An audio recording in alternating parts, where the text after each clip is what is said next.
ningetaka kupeana an advice kwa mtukufu our president Ruto pamoja na opposition leader Honorable Raila Odinga. Number one, nataka kushukuru kwa hii hatua mnachukua ya kukutana na kuunganisha Kenya pamoja. Makosa iko mahali pamoja, why too late?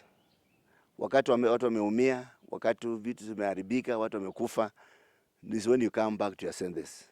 Well, it's done, but there is an advice ningetaka, na hii advice ikafikia president wetu tunampenda Ruto na mheshimiwa Honorable Raila Odinga, na ndio hii. Tungetaka bwana Odinga, this time round, mnapoenda kukaa na president,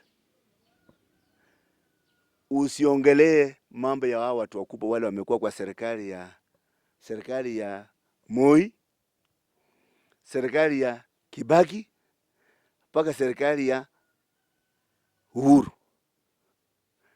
Tunataka bwana Odinga muongee kuhusu hao watu wa chini, wale watoto wao wamekufa wakati mnaenda demonstration. Kama ni serikali, kama ni vitu kama hata hizo vyeo, watu nasikia mnaenda huko mnaanza kukawana. Tungetaka mchukueko this mashinani, hao watoto wa mapastors, hao mashinani, wao watu wa huku chini chini, because tunasikia vibaya watoto wetu kukufa wakati kuna vitu kama zinafanyika. Mnakuja mahali penye watu wako mashinani kama Madhare, hizo Makibera, watoto wetu wanakufa. Ikifika wakati wa kukaa, mnachukuana wenyewe, nataka huyu akuwe minister, huyu akuwe minister. Na hao ministers wamekuwa from the days ya Kenyatta mpaka ya Moi. We want a change. So your discussion with the president, talk about these small people. Tungetaka kitu ya pili, mheshimiwa Raila Odinga, tumeshukuru kwa hii hatua unachukua ya kutaka kuleta amani na mheshimiwa Ruto. Nataka kuambia kwamba kuna watu wanakutumia, na si hao watu wako nyuma yako wanakupenda. Wanatafuta tu vile unaweza kuwasaidia wakuwe mahali penye unataka. Mimi nasema hivi, kuna serikali yenye imetoka, sisi watu wa chini tunajua, lakini hatupati mahali pa kusema. Pesa ziliibwa mpaka banki ikakuwa, there was nothing. Wakati our current president alikuwa anachukua hiyo serikali, watu waliiba hizo pesa wako mpaka saa hii. Serikali inawajua, mheshimiwa Raila wewe unawajua, lakini shida imekuwa ya kwamba serikali haiwezi kushika hao watu kwa sababu unawakinga. Mimi nasema kama wewe mheshimiwa Raila, tunataka usimame gangari kama wewe tu mzee, usimame kivyako. Kama kuna pesa ziliibiwa na watu wenye walikuwa kwa serikali ile, wote warudisha pesa kwa serikali. Hii njaa yenye natuma hapa chini ni kwa sababu that money was looted, and you people, you know it very well. Wache serikali ifuatana hao watu walete hizo pesa, usiwakinge. Jambo la tatu nikimalizia, kuna viongozi, tunaka mheshimiwa Kalonzo, kuna mheshimiwa Eugene, kuna mheshimiwa Oparanya, wale wamekuanga nyuma yako na you are aging. Sasa wache sasa Oparanya na Eugene sasa wakuja waambie Waluya without your support ya kwamba this is the way to go.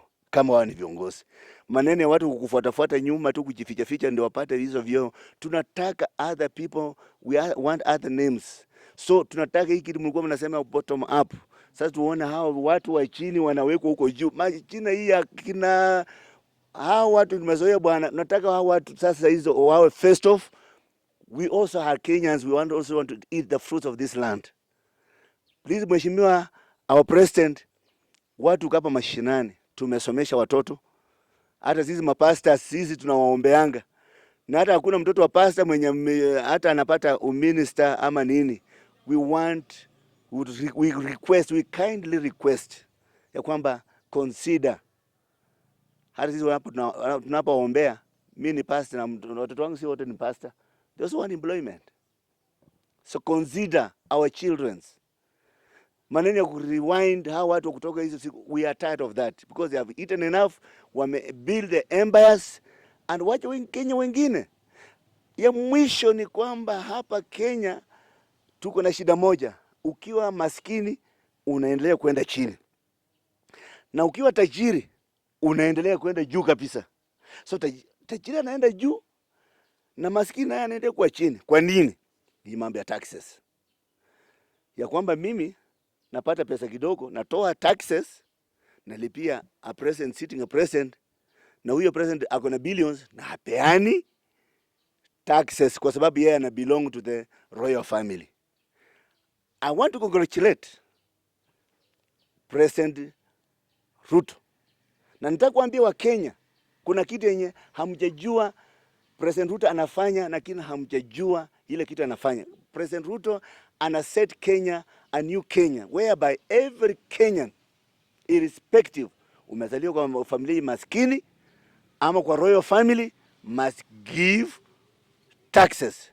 Na tunajua hizi vita zinaendelea sasa ya demonstration, si hawa watu wadogo, ni hawa watu wakubwa. Kwa sababu ni ya nini? Huyu ndugu ako na shilingi kama 10,000 na mimi niko na bilioni 1. Wewe ukitaksiwa 16%, mimi utabaki na kitu kama 8,000.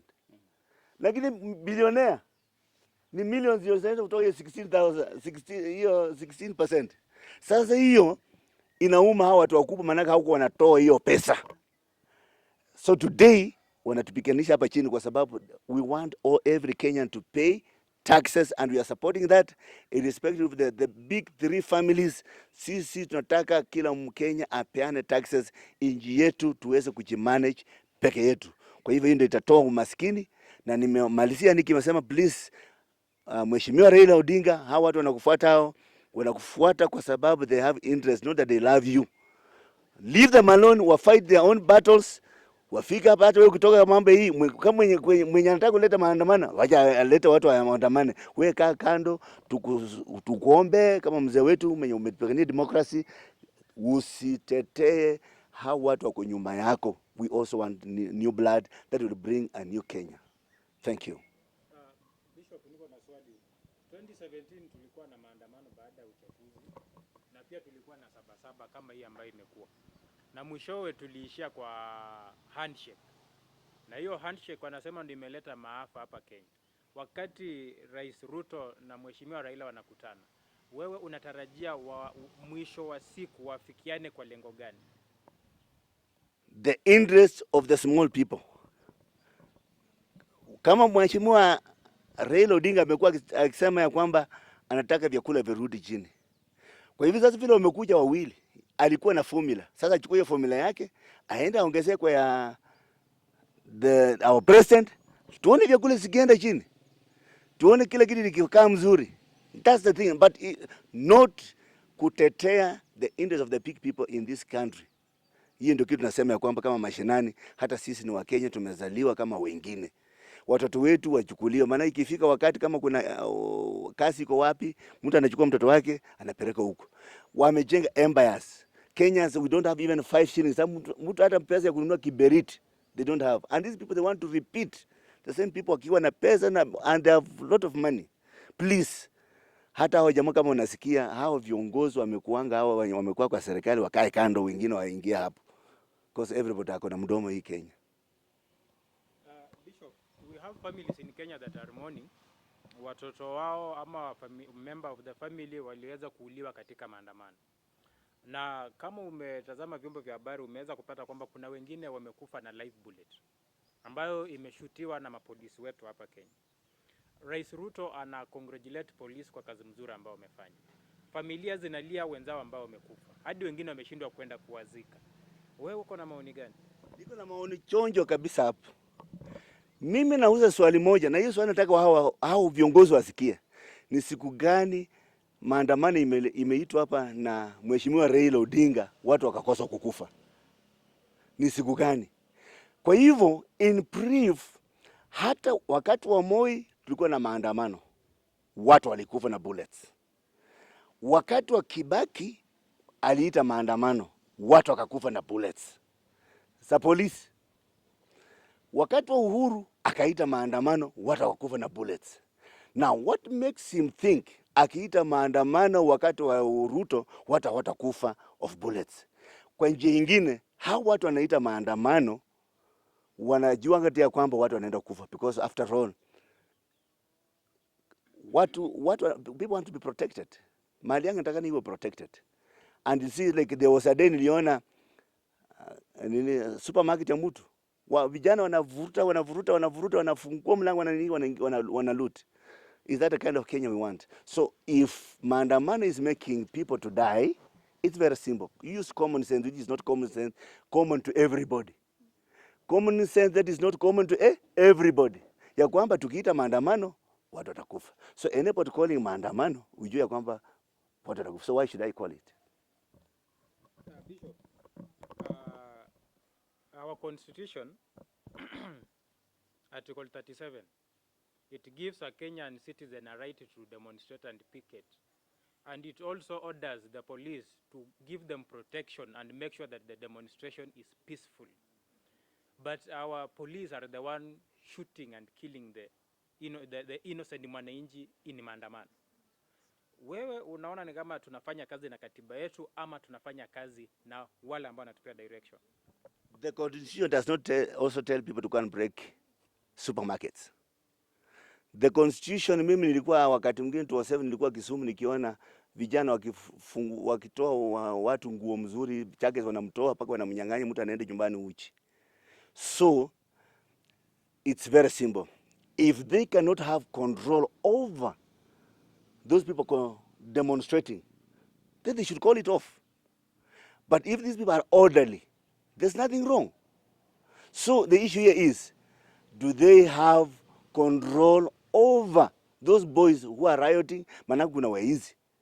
Do they vet who is going to demonstrate? Then they should have something to vet. In that, huyu ni mtu mzuri akienda kwa barabara hata apomoe nini. Then they should be having a vet. Then we don't see those things being destroyed. Swali la mwisho. 2017 kulikuwa na maandamano kama ambayo yamekuwa 2023. Na kuna magari yalichomwa, supermarket ziliibiwa, wananchi walishutiwa. Na pia 2023 the same thing has happened. Last week Mike Songo was on media. Alikuwa anakuwa quoted yenye aliongea 2019 after the maandamano. Anasema kwamba wale ambao wanapanga maandamano they do it peacefully. Lakini the sitting government inaorganize, inachukua wananchi, kama ni Azimio wana riot, inawanunulia t-shirt za Azimio, wanaenda wanunua second hand cars, wanakuja wanaweka kwa barabara wanachoma. So that inasemekana kwamba wale wenye wana riot ndio wana cause hizi chaos. And it so happened, na akasema kwamba 2017 they did it with the deep state, with the sitting president. Na akakota akasema even with the ministers walienda wakanuiza magari na wakachoma, so that inasemekana kwamba the opposition ndio wanafanya hizo riot wakiharibu uchumi Kenya. What is your take on what is happening in 2023? Thank you so much. That's a good question. That's a good question. What we don't have is leaders with brains. We need, mtu akitaka kuwa leader is supposed even to be vetted. Ulikuwa kama ulikuwa mwizi kwa shule unaiba hata paka mahindi mchoma ya watu na unaenda unapatiwa minister kwa sababu you belong to that family. Hii upusi inafanyika kwa sababu most of the leaders we have they are corrupt. In fact, ndio mimi nasema kama mchungaji without fear kwamba in fact even these people put there watu wenye wameokoka wa run the government. Sababu hii corruption yote ni watu because they are corrupted in their heads. Na alafu kuna saying watu wanasema kwamba if you are a pastor ama kanisa itakani kuingia kwa siasa, then we should not vote, because as long as mimi naenda kupiga kura I'm in politics. So if people don't want the church to involve themselves and give guideline to our country, then we should not even vote, because siwezi vote if I'm not in politics. I will go and vote for ama muwe mnatupatia nini mbili kuvotia watu wengi so that we can look neutral. But the church must play active role in Kenyan politics everywhere, in that We are the light of this Kenya, and we are supposed to give guidelines. Una expect mnakana mtu mwenye amechawa na wizi, amechawa na pombe, ni mlevi, anaongoza watu wenye tuko sober. How can that happen? That's why Kenya is corrupt. That's why you can find people wanaenda wanahaya hao watu because they are corrupt, they are thieves, they are murderers. We need sober people. We need even pastors huko. Kuwa ministers, maybe they will bring some sobriety. Then you can have this kind of vitu zenye kama unasema Songa alikuwa anasema. So what we need sober people who can be vetted. Hata sio masomo wanasemanga hivyo. Bishop, wale ambao wanaandamana, they claim that the system was hacked na wakaweza kubadilisha matokeo. The ruling government said that there was no system that was hacked because there is enough security to guard our data. 2 days ago, the state ili produce statement ikisema kwamba the state's system was hacked. Yes. And the state information was interfered with. What is the probability that what is being claimed is false? Okay. Now, the first thing we should ask ourselves is Uhuru na Raila walikuwa mrengo moja ya Azimio, ndio wanasema wameibiwa. Wao wameokoka, hawezi kuiba. Kama Ruto, let us speak the facts. Uhuru had everything within his hands, serikali na intelligence yote, na Raila akabeba opposition yote with him. Sasa Ruto kwani Ruto na anawaibia, wao wameokoka, hawezi kuiba. Na hii kitu ya wizi imekuwa kuanzia hiyo siku za hizo zote. So hii mambo ya wizi bwana, tuachana. If someone is sharp, let us acknowledge this person is sharp, and if you can't beat them, join them. Lakini vitu zingine hizo kwa hii mambo mengine ya hacking, wasi bishop kama mimi. Bishop wewe ni mwananchi wa Kenya. Everything in Kenya has been digitalized. All the information you need from the government to apply ID, birth certificate, certificate of good conduct, and all the NHIF and NSSF, everything is digitalized. Yeah.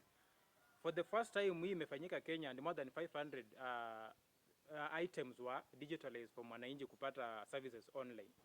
Within less than 1 month, the system is hacked. As a Kenyan citizen, how safe are you that your information, your private information that you are providing to the government is safe? Once bitten, twice. Unajua, some of these things, they sharpen us. Because someone was sleeping on his work. And remember, me, I cannot even blame the current government. Because they are not even settled. They are still trying to plan themselves. Na tena wanapigwa mangumi. So you don't know even where to concentrate. So a house that is not well protected, an intruder can come through any corner na anakuja na analeta problem. So on the other hand, imefanyika, but now the government najua itachukua hatua ya kuprotect, because hatusalio kama tumejua kila kitu. We learn by experience, we learn from failures, and failure does not mean you have failed until you stop trying. So the government wameona hapo walifail that, so they are now, they should work on how they can protect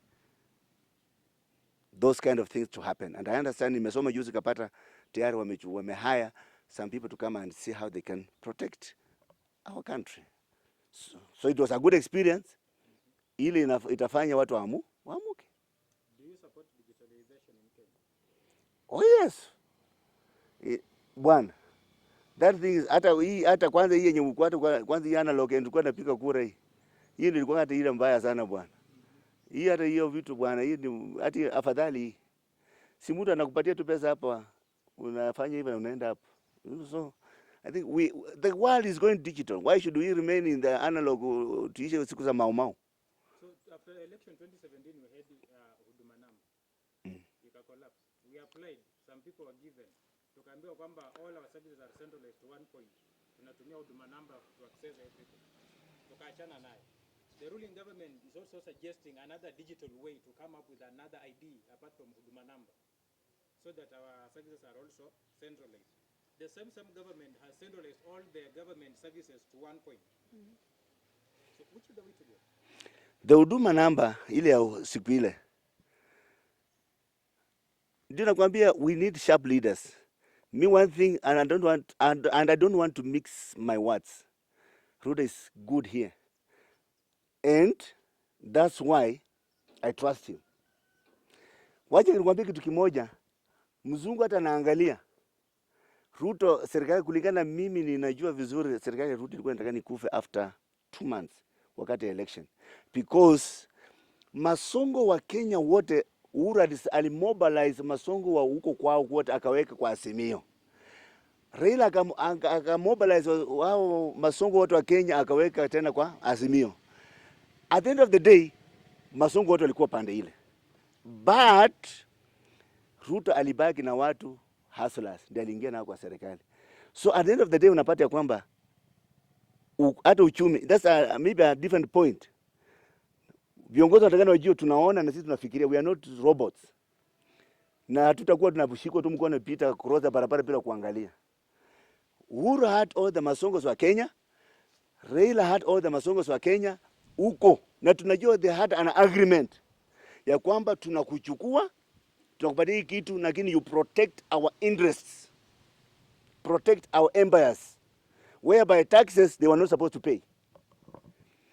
Hii yenye watu wanapeana they were not supposed to pay. So what happened, walistukia tu Ruto amefanya nini, amepita, wakakanyakia pesa. Mimi as a bishop, and I'm telling you the truth, ya kwamba the problems Kenyans are facing today is not because of Raila, it's not because of Ruto, but it's because of the President Uhuru Kenyatta. He took sides, and he had the ability to sabotage behind. So any sitting president should not, the constitution of Kenya inatakana itengenezwe in that the sitting president hatakikani kulalia pande yoyote, because he can easily sabotage. Manake huyu akipita na hakuwa namtaka, ana mess up the, what we are having today is it was messed up by the previous government. So ndio tunasema ya kwamba we want sharp people huko mbele. Kama Ruto was able to hack na akapita hata akaiba hiyo kura kwa Raila na Uhuru, they should admit ya kwamba they are not sharp as him. Let him work, let him produce, and we will thank God, because what we want is peace. Bishop, your last word to our political leaders from Western, because wakati wa maandamano, when hii maandamano siku tatu ilikuwa inaanza, Mheshimiwa Cleophas Malala alikuwa Kakamega town by 6 am na watu wake, akawapea chai yao, and they started rioting. Now they were against the maandamano, so they were anti-demonstrators. Then the same day kulikuwa na wale pia kuja kuandamana kwa Azimio, but police were everywhere. In the same day Oparanya alipigwa mawe Busia. What is your advice to leaders from Western? My advice is, sahi Oparanya kwa wapi kama yeye ni leader? Malala kwa wapi kama yeye ni leader? Why is they are not talking to people right now? Wakati kama kuna issue ndio wanakimbia kwa watu, wanapigwa mawe kwa sababu they are not sharp here. We are talking about, we need sharp men leaders.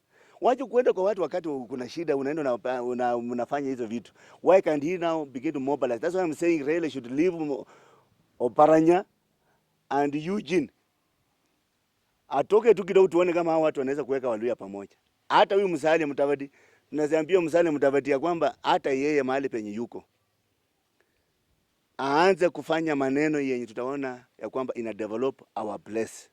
Asikuwa tu huko kunyamaza kwake, hii tena inafanyanga watu wanakula vitu kupitia kwa mdomo yake ndio zinaenda. He should act as a leader if you want to be a leader.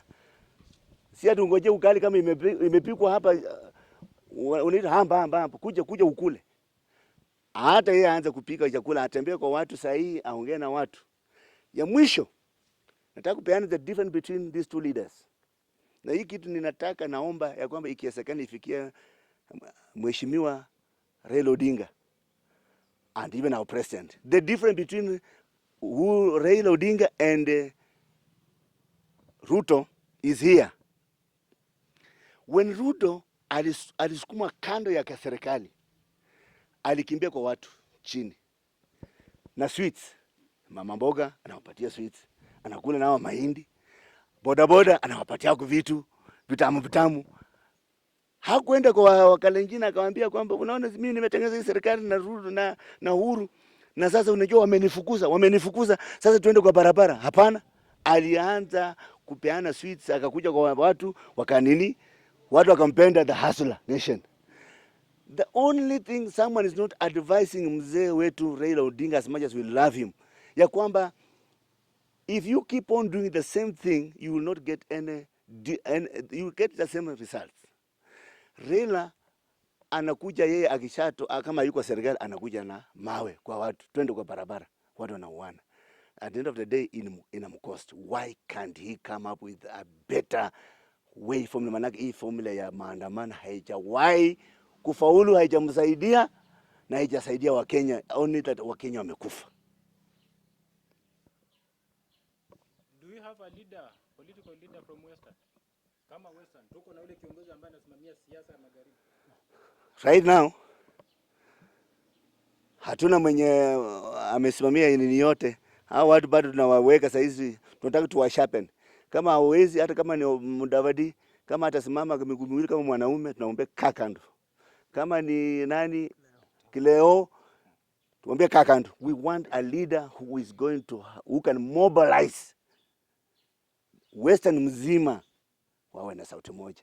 If any leader cannot qualify that, then you should not call a Western leader. We want a leader mwenye anaweza kuweka Kenya.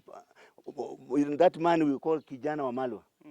Kuna wakati paka tulikuwa na Fort Kenya pande hii Western. Alikuwa ameleta Mlembe nation together. So if my advice, if you are aspiring to be a Western leader, please tafuta watu wa kusaidia. Hata sisi wachungaji tutakupatia advice. Nyinyi mnakunywanga pombe huko mbele, hata amuko soba. Come and talk to us. We can tell you some of these things. You need these mashinani people coordinate watu wa Busia, watu wa nini, maana sisi makanisa ziko paka huko Busia, ziko vehicles ziko wapi. Na mnakaa huko tu mnakujanga tu na nini, mnakuja tena mnatutarao sisi kama wachungaji. We want a leader who can bring Western together. Huyo ndio sasa mwanaume tunaenda kuona 20 wakati ikifika ya kura. In the ruling government we have two leaders from Western. We have Prime Cabinet Secretary Mheshimiwa Mudavadi, and we have Secretary General of UDA Cleophas Malala. Who has a voice in Western between the two? Because when like let's say a president is coming to Western, who will make all the arrangements and who will people listen to between the two? At the moment nani Malala bado ni kijana. Atulie kwanza, huyu tuone huyu Mudavadi. Tumuangalie hizi siku kidogo kidogo. Na Mudavadi hatutaki tu akae tu huko Nairobi. Akuja atembee huku kwa mashinani huku, atembee huku akiongea na That's how mtu kama Bona Khalwala anashindanga hao watu. Bona Khalwala atakuja kwa matanga hapa hata alia kama mtoto. Lakini mambo ya kuwa too special. Mheshimiwa Mudavadi akitaka kuwa leader, he needs at least to break, atoe some nini kidogo kidogo, akuje down hapa chini tumuone, we endorse him. Lakini maneno ya kujanga wakati wa kura, hii ndio inamharibia.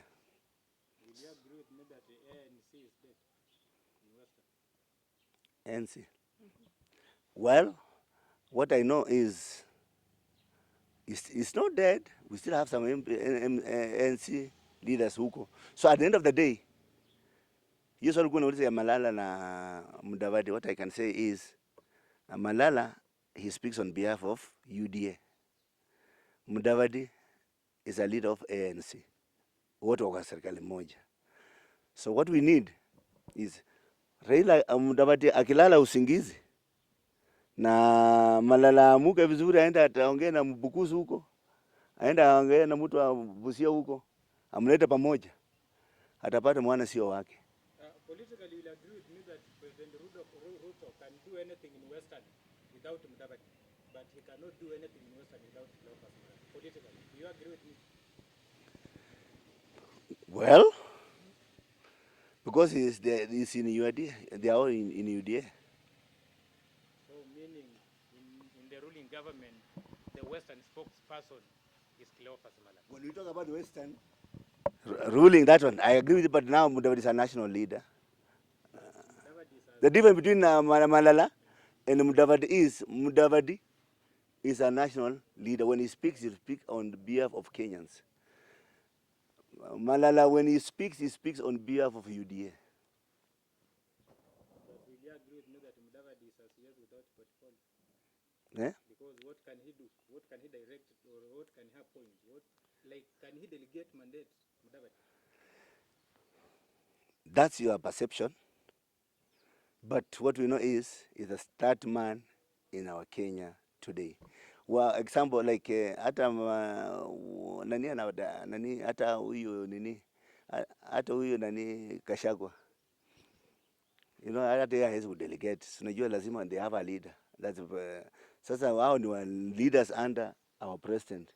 So anything that has to be done, they have to sit down and they agree as a home.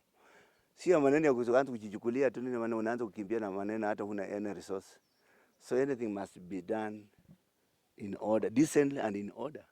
So mambo ya portfolio hiyo. Tajua msali at the moment hata Atuole amemapprove. At the moment we look at him, lakini jambo ni moja, Mudavadi must wake up and be very active. Sisi watu wa mashinani pastors fellowship tumeongelea, tumetetea hiyo serikali. Mudavadi should have even come to us, atafuta hao mashinani wako pande gani, hata to introduce kwa the current president, because hata yeye current president ashajua there is mashinani wale wamekuwa wakitetea hiyo serikali iko today, but you know, it's nowhere to be seen.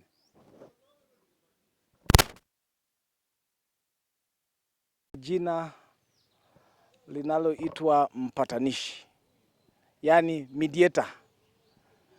Tuko na mirengo miwili, Kenya Kwanza na Azimio. Kumekuwa na mfurugano, kumekuwa na uharibifu, hata watu wamekufa, na kukainuka kwamba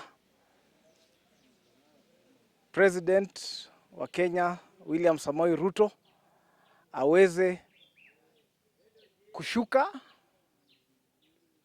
na aweze kuzungumza na Raila ambaye yuko kwa opposition. Na katika hiyo hali akajitokeza kwa Twitter akipatia Raila mkono kwamba njoo tusemezane, lakini ilikuja kwamba Raila Amolo Odinga akasema kwamba anataka mediator.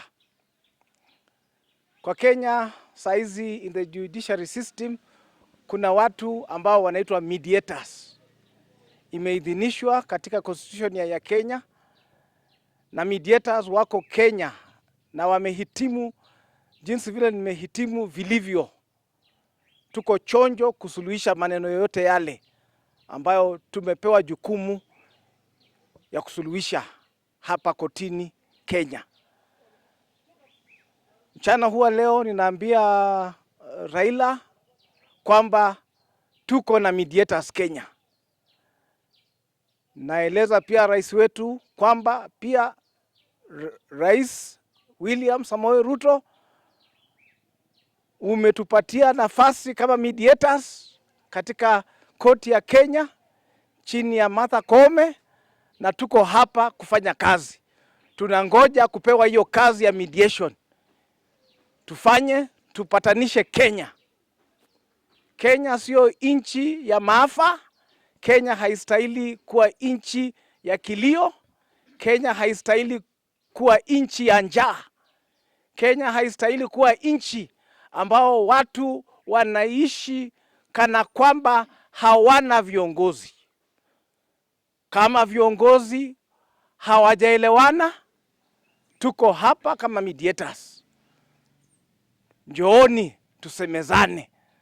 Hata ingawa dhambi zetu zinaweza kuwa nyekundu, wapatanishi watakuja pamoja, wamshikanishe mikono na ziwe nyeupe.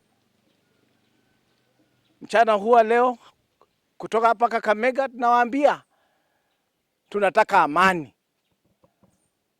Tunataka amani. Wakati wa kifo ilikwisha. Hapo mwanzo miezi 2 iliyopita tulikuwa na kikao kama hiki. Tukawaeleza ya kwamba wakati wa siasa iliisha. Wakati ambao tuko ndani sasa ni tujenge nchi yetu ya Kenya. Tuwe na chakula, tuwe na amani, watu waendelee, biashara zinawiri. Sio kile kisa ambacho tunaona Nairobi, tunaona Mombasa, tunaona Kisumu. Hiyo ni aibu kwa Kenya mbele ya dunia nzima. Kiasi cha kwamba ati watu wanakufa, shule zinafungwa. Hapana. Tubadilishe mtindo, njooni tusemezane. Mediators wako, tuko tayari. Tuitanishe na muone kama tutashindwa. Tofauti tu ni kwamba, je, muko tayari kuzungumza? Muko tayari kushukisha kiburi? Muko tayari kudrop your pride? Kwa maana ukweli ni kwamba, na nakumbuka Saitoti akisema, Kenya is bigger than us. Kenya is bigger than you leaders. Kenya is not a village that you can manipulate to take to your bedroom or to your sitting room. Kenya has got over 50 million people who at this time wamemtegemea nyinyi. Popote pale mlipo, mzee Raila, tunakupenda sana. Popote pale ulipo, rais wetu wa Kenya, William Samoei Ruto, tunakupenda sana. Mutafakari na mutafakari kwamba wakati ni sasa. Na sasa ndio wakati ambao tulete majadiliano kwa meza. Tuondoe tofauti zetu na tujenge Kenya. Kwa maana Kenya ni moja. Kenya sio ya Raila peke yake. Kenya sio ya Ruto peke yake. Tuko na jamii, tuko na watu Kenya hii ambao wanamtegemea. Kwa hivyo, kwa niaba ya wapatanishi Kenya, ninakuambia mchana huwa leo, rais wetu tuko tayari. Raila Amolo tuko tayari. Asante kwa nafasi hii, kwa maana upatanisho ndio suluhisho. Win-win situation. Hakuna yoyote atakayepata yote. Ni wewe ukubali kuchukua kiasi fulani, uchukue kiasi fulani, lakini kama handshake ndio ile ambayo ilikuwako mwaka wa na Kibaki na mwaka wa Uhuru. Hiyo handshake ya Uhuru imetufikisha mahali hapa. We want to mediate on the reality of Kenya. May God bless Kenya, because Kenya is a country that is ordained of God. Thank you very much. Mtumishi, wananchi wa Kenya ndo wanaandamana kwa wingi na wananchi ndo wanauliwa, sio viongozi. Nyinyi mnarai viongozi waongee. Ujumbe wenu kwa wananchi ambao wako tayari kuandamana ni gani? Kwa wananchi, ni jambo la kusikitisha. Hata ukiangalia runinga mara mingi, utaona ya kwamba viongozi wanatoroka wakiwa ndani ya gari. Na sio gari tu nyepesi, sio Volkswagen, sio mini minor. Wanatoroka wakiwa ndani ya mapajero. Bulletproof. Wamezingirwa na mabodyguard. Na hawa raia kwa miguu yao mbili. Shida ni kwamba mara mingi hata hawakupewa breakfast, walipewa chang'aa. Hata sio chang'aa, wengi wao ni bangi. Kwa hivyo they are not in their senses. Ukweli ni kwamba raia inabidi pia tufikirie. ni nini tunachotaka, na tena vijana tusikubali kutumiwa na vigogo ambao hata kwa kifo chako, kwa mazishi yako hawafiki, na hata kama watafika watakusaidia tu hiyo siku ya matanga, na baada ya matanga wameenda. We have seen that in Kakamega. We have seen that in other parts of the country. Wakishamaliza, they have played their drama. They have done their act. They'll never come back. They'll never remember you. Kwa hivyo kwa kiasi, hata hiyo ati I'm sorry, but hata hiyo ati sijui lighting candles, those lighting candles to me is hypocritical. Mtumishi, uko na imani kwamba wakati viongozi hawa wawili watakutana waongee, gharama ya maisha itarudi chini na mwananchi aache kuumia? Unajua imefika wakati where let's tell Kenyans the truth. Tuambie wa Kenya ukweli. Tumezingirwa na dunia nzima. Nilikuwa kwa hafla fulani na mmoja wa viongozi akanena jinsi vile ninavyotaka kusema, na wakapiga mayowe sana, ya kwamba hatujitegemei.